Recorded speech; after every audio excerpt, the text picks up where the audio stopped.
Hey, and welcome to this week's coaching video for those of you who are going to be facilitating the discussion and leading folks through the discussion guide in your small group.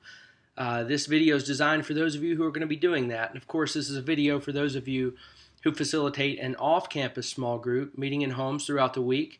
If you're leading an on-campus group, you're a teacher on a Sunday morning, there's a different video for you. Be sure to watch. But this is for those of you who are going to be leading the discussion through the handout that goes with the May 18th sermon on the love revolution. So go ahead and grab that handout, get it in front of you. I'm going to talk you through it and kind of coach you through it. There are 8 discussion points, and we're just going to move through it together. You can write some things down. It might help you get ready to facilitate the discussion this week in your small group, okay? So let's look at it together, starting with discussion point number 1. Discussion point number 1 takes you back to the text from Sunday's sermon, 1 Corinthians chapter 13, verse 6, where it talks about what love is and what love does. And here we learn that love doesn't delight in evil, but it rejoices in the truth. So you're going to refresh your memory there by reading that verse and then looking at notes that you've taken along the way. And this is one of those weeks where you should have plenty to talk about here. I mean, this is one of those ones where your note sheet's probably going to be covered on the front and back. So you guys ought to have a lot to talk about here. In fact, you may not be able to make it through a lot of the handout, and that's okay. If you have a lot of follow-up discussion coming out of the sermon, that's certainly fine, because it hopefully will be substantial conversation that you're having. So you'll start off there. You'll talk about what you took away from the sermon, what thoughts you had. You're working through your sermon notes, all of that. And of course, as the one facilitating discussion this week, you might want to take some notes just in case other folks in your group don't. That way you can make sure that this first discussion point gets off to a good start. All right? Discussion point number 2. It says, look at John's description of Jesus in John chapter 1, verse 14. And John describes Jesus having come and walked among us full of grace and truth. So the question you're asking there is simply, what's the implication that Jesus came full of grace and full of truth? That means that there was no grace lacking in him, nor any truth lacking in him. So he's full of grace, full of truth. The implication there is that truth and grace and love, those things aren't mutually exclusive. You know, we kind of have this idea that you have to either be loving or you have to be truthful, but you can't be both. And Jesus shows us that the kind of love that he demonstrates is tethered to truth, that they are anchored together, and that you can't sever one from the other. And this is what we'll learn Sunday. And so there'll be a lot to talk about, or at least there'll be a lot of sense to be made of that, I think, by the time you get to your discussion point. But truth and love, they're not mutually exclusive. They go together, like peanut butter and jelly, all right? Discussion point number 3. It says, how have you seen the Christian community respond to that which is unrighteous in a way where either love didn't point to truth or truth didn't point to love? Now, you may have a lot of illustrations here. How are ways that the Christian community, because we're, again, drawing off of 1 Corinthians chapter 13, verse 6, love doesn't rejoice in that which is unrighteous, that which is evil. It doesn't rejoice in that. Rather, by contrast, it rejoices in the truth. So how have there been some ways throughout Christian history or in our lifetime where something that we would consider unrighteous or ungodly, how have there been ways to where we didn't respond in truth and love? We responded in something that we called truth, or we responded in something that we called love, but they weren't pointing to one another. You know, there are a couple of examples from history you can think about. Take the monastic movement, for example, the monks. Living in an unrighteous and an unholy world, their idea was just to get away from it all. Let's go live in caves. Let's have our own communities where we don't have to deal with the unrighteousness of the world. I'm not so sure that that's a right response to the unrighteousness of the world, because that's really doing nothing. That's a flight mentality. By contrast, go back to the Crusades. Think of that period in history where Christians literally shed blood and went to war with people with whom we had great disagreement. That's a fight mentality. In the one, you have, there's no love in that. In the other, I think there's no truth being lived out. So there are a couple of examples in history. Now, certainly the examples that you come up with here in your group will probably be more contemporary. and more current. Think about some ways that maybe there's something that goes on in our society that we don't agree with. We would say this is sinful, it's unrighteous, even evil. How do we respond in ways where it's almost like we're choosing what we would call truth, or we're choosing what we would call love, when in fact it's incomplete truth and incomplete love because it's not anchored together? For example, let's say there's a particular kind of people or lifestyle or group or religious group or whatever it may be that we don't that we don't agree with at all. In fact, we would say that they're pushing against us. Think about the examples of how people have responded in what they would call truth, but there's no love. Maybe really harsh protests, harsh boycotts where it's really impersonal. There's no relational connection with the people that we're standing up against. It's just kind of here's what the truth is, and you need to listen to it and agree with it. And if you don't, then, we just can't get along. Is that a truth that points to love? I think there's been a lot that hasn't. The other side are those who would just say, you know what? We're just going to accept those kinds of lifestyles, or we're just going to accept that kind of behavior because, after all, we have to be loving.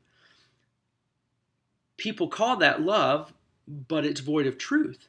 So this discussion point here, you may have a lot of illustrations that are talked about from your group members of how we have either called something truth, but it didn't point to love, or we called it love, but it didn't point to truth. And of course, what we're seeing in all of this is that true love points to truth, and real truth points to love, always. They're not severed. They're not mutually exclusive. Jesus lived full of grace and truth, and now he's called us to do the same.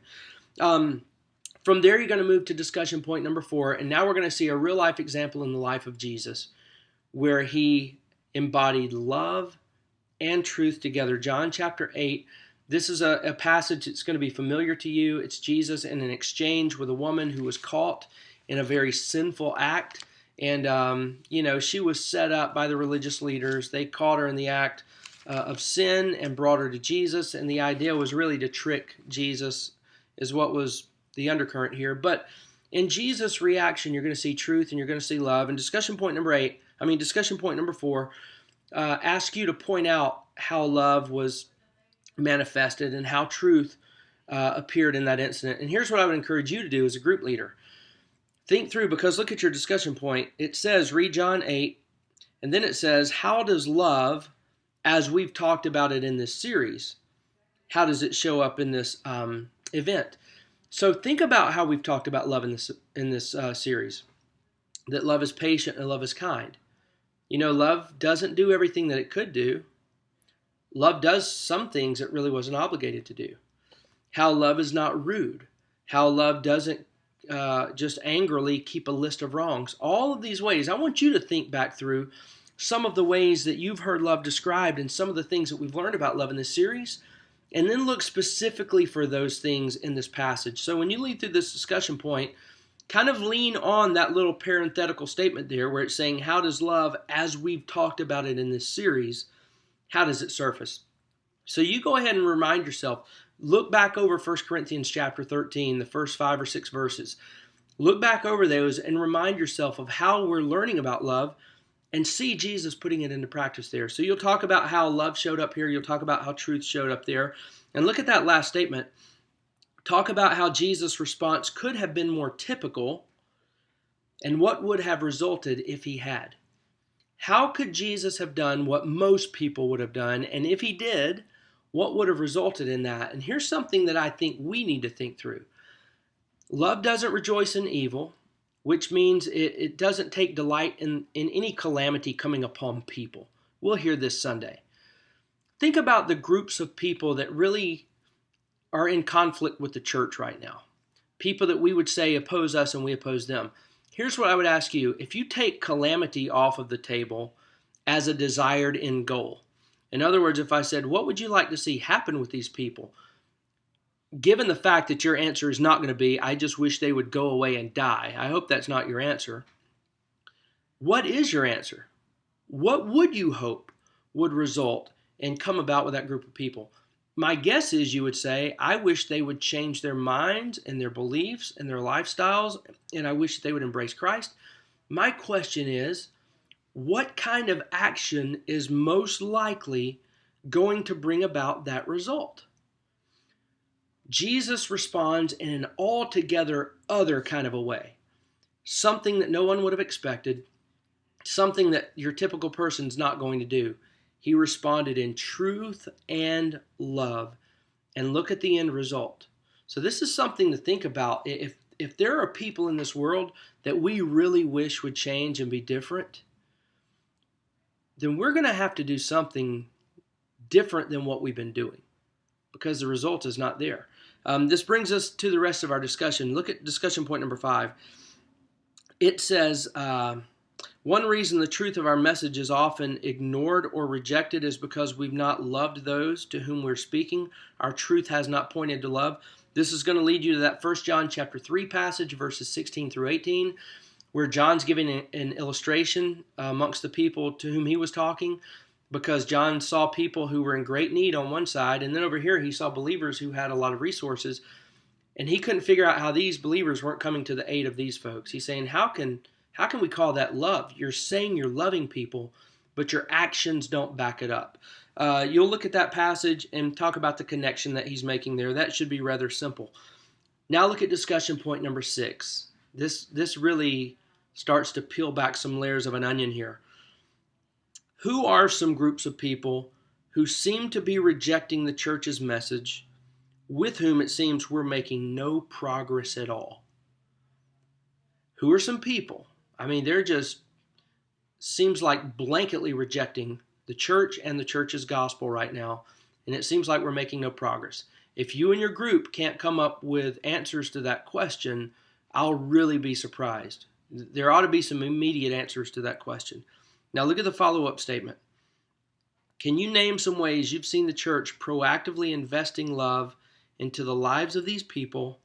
And if not, do you think it's a coincidence that no progress is being made? You know, someone described evangelism one time as in banking terms. And this is something that you might share with your group right here. So kind of pay attention to what I'm going to share with you. They described it like this. They said, when you're trying to accomplish evangelism with someone who doesn't believe in Jesus, hasn't received him as Savior, when you try and participate in evangelism with them, it's kind of like trying to make a withdrawal from the bank, because what you're trying to do is you are trying to get them to give you a listening ear with something that they know that they don't believe in. So it's kind of like trying to make a withdrawal. The withdrawal is their time and their open mind and all of that. Here's the analogy, that if we're going to expect that withdrawal from someone, then somewhere along the way, there have had to have been deposits made into those relationships. And those deposits are acts of love. We've had to do love to those people. And as we've defined it in the series, we know what love looks like now and what it doesn't look like. Along the way, we've had to make these deposits into their lives if we expect them to let us make that withdrawal. Think about that. So here's back to this discussion point number 6. Can you name ways that you've seen the church making investments, acts of love, patience, kindness, not rude, not self-seeking, not record of wrongs, all of these things? Can you think of ways that we've made investments into these groups of people? And if no immediate answers come to your mind, is it any surprise that we're making no progress at all and that they don't want to listen to us? Do you see how this all ties together? Truth and love go together. And if we're ever going to get the truth in front of people, it has to be undergirded with deposits of love. And if we're really going to love people, we can't just back away and say, well, we're supposed to love everybody, so we'll just let them live the way they're going to live. We'll let them think what they're going to think. True love doesn't do that. True love points to truth, just like truth points to love. So you see how this is all tying together. And in light of Sunday's sermon, again, it really ought to make sense to everybody. Discussion point number 7, if you make it this far, it says, have you ever seen a Christian deal with such people in a way that embodied truth and love? If not, what might this look like? And you know what? You and your group might just be the ones to crack the code. You might be the ones to figure this out and say, you know what? Here's what loving this kind of a person would look like. Here's what true love would look like from us to these individuals that, to be honest, we haven't loved very well. So maybe y'all can talk about that. Maybe you can figure it out. If you do, let the rest of us know how we can love the world and change the world. Discussion point number 8 just takes you to your memory verse, which is right underneath 1 John chapter 3, verse 18. This is one that you would have read back in discussion point number 5. Okay, so you finish it up, memorize the verse together, and hopefully from there, be very, very motivated and convicted about the fact that we're going to have to love people, the kind of love that's anchored in truth. All right. Well, listen, thanks for listening in on this coaching video. Hopefully it's been helpful to you. Hopefully you got some good notes that you can share with your group. And you guys have a great discussion this week. All right. We'll see you Sunday.